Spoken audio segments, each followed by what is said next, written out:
The ocean roared below, its waves clawing at the cliffs, but it was her laugh, sharp, unmistakable, that sliced through the salty air and stopped my heart. I stood frozen on the resort's balcony, my fingers gripping the railing until my knuckles blanched. There, by the infinity pool, was Elise, her auburn hair catching the Caribbean sun like a flare. She leaned into a man, her hand grazing his arm, her smile too intimate for a stranger. My stomach churned as I recognized him. Daniel, my oldest friend, the man whose wife was currently napping in our suite upstairs. The resort, a sprawling oasis of palm trees and turquoise waters, had seemed like paradise when Rachel, Daniel's wife, and I arrived yesterday. We'd planned this trip for months, a rare escape from our chaotic lives, a chance to reconnect as friends. But now watching Elise, my Elise, giggle with Daniel, her fingers twirling a strand of hair, I felt the ground beneath me dissolve. How could she be here? How could he? I forced myself to breathe, the air thick with hibiscus and betrayal. My mind scrambled for explanations. Maybe it was a coincidence. Maybe Daniel was here on business, and Elise, what? Just happened to book the same resort? My heart scoffed at the lie. I'd seen that look in her eyes before, 3 years ago, when she'd whispered she loved me in a dimly lit cafe, her hand warm in mine. Now, that same softness was aimed at him.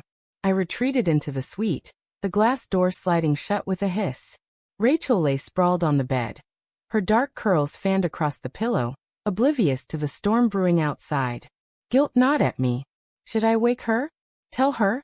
The thought of shattering her peace made my chest ache, but the image of Elise's hand on Daniel's arm burned hotter. I paced the room, the plush carpet muffling my steps, each one heavier with questions. Had Daniel lied about his work trip? Had Elise known I'd be here? Was this some cruel twist of fate, or had they planned it? The memory of last week flickered, Elise's distracted texts, her vague excuses about needing space. I'd chalked it up to stress, her new job, anything but this. Now those moments felt like splinters under my skin, sharp and undeniable. I sank onto the couch, my hands trembling as I pulled out my phone. Her last message, sent this morning, stared back at me. Having the best time.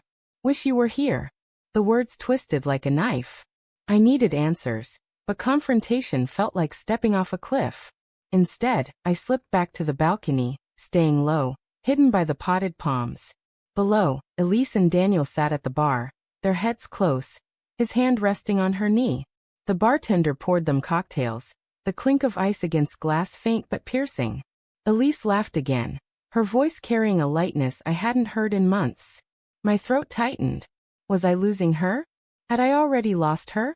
The day dragged on, each moment a slow bleed of dread. I avoided the pool, sticking to the shaded paths, the resort's vibrancy now a mockery of my unraveling world. Rachel noticed my silence at dinner, her brow furrowing as she cut into her fish. You okay, Mia? She asked, her voice soft but probing. I forced a smile, my fork hovering over untouched rice. Just tired. Jet lag, probably. The lie tasted bitter. How could I tell her that her husband was downstairs, flirting with my girlfriend? That we were both being played? That night, I couldn't sleep. The ceiling fan whirred above, its hum a constant reminder of the truth circling my mind. I replayed every moment with Elise, her late nights at work, the way she'd dodge questions about her weekends. I'd trusted her, rationalized every red flag. Now they glowed like neon signs. At 2 a.m., I crept out of the suite, driven by a need to know to see. The resort was quiet, the moon casting silver ripples across the pool. I found them on the beach, their silhouettes stark against the waves. Daniel's arm was around Elise, her head on his shoulder. My breath hitched, a sob threatening to escape. I wanted to scream, to demand answers, but my feet stayed rooted, paralyzed by the intimacy of their pose. It wasn't just a fling. This was something deeper, something that had been growing behind my back. I don't know how long I stood there, the sand cool beneath my bare feet, the ocean's rhythm mocking my shattered heart. When I finally returned to the suite, Rachel was awake, sitting on the balcony with a glass of wine. Her eyes, red-rimmed, met mine. You saw them, didn't you? She whispered. The air left my lungs. You knew. She nodded, her lips trembling. I've suspected for months. The late nights, the excuses. I thought maybe I was wrong. But then I saw them today, by the pool. Her voice broke, and she looked away, toward the dark sea. I didn't want to believe it. We sat in silence, two women bound by betrayal, our pain a mirror reflecting the others. I wanted to hate Daniel, to hate Elise, but all I felt was a hollow ache. What do we do? I asked, my voice barely audible. Rachel's jaw tightened. We confront them. Tomorrow.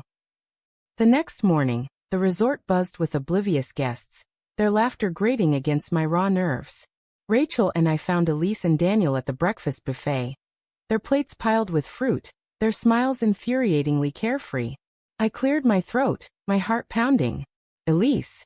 She turned, her eyes widening, then flickering with guilt. Mia? What are you doing here? Daniel's face paled as Rachel stepped forward, her voice steel. Funny, I was about to ask you the same thing, Daniel. The air thickened, guests glancing over curiously. Elise stammered. It's not what you think. Then what is it? I snapped, my voice louder than intended. Because it looks like you're here with my best friend's husband. Daniel opened his mouth, but no words came. Elise's eyes darted between us, her composure crumbling.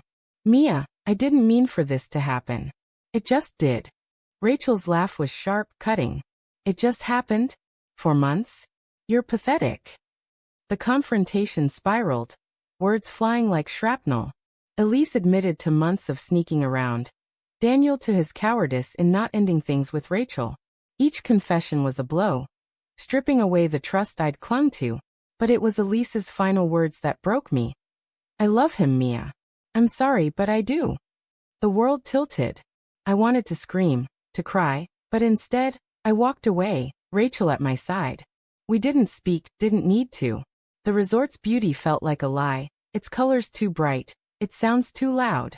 Back in our suite, Rachel poured us both wine, her hands shaking. To surviving, she said, raising her glass. I clinked mine against hers, but my mind was elsewhere, replaying Elise's words, her betrayal. Then Rachel's phone buzzed. She glanced at it, her face draining of color. It's from Daniel, she whispered, turning the screen toward me. A photo. Elise and Daniel, kissing on the beach, time-stamped an hour ago. After everything, they hadn't stopped. The image seared into me, a final twist of the knife. Rachel dropped the phone, her sob echoing my own silent scream. We were broken, but together, we'd find a way to mend. Or at least to endure.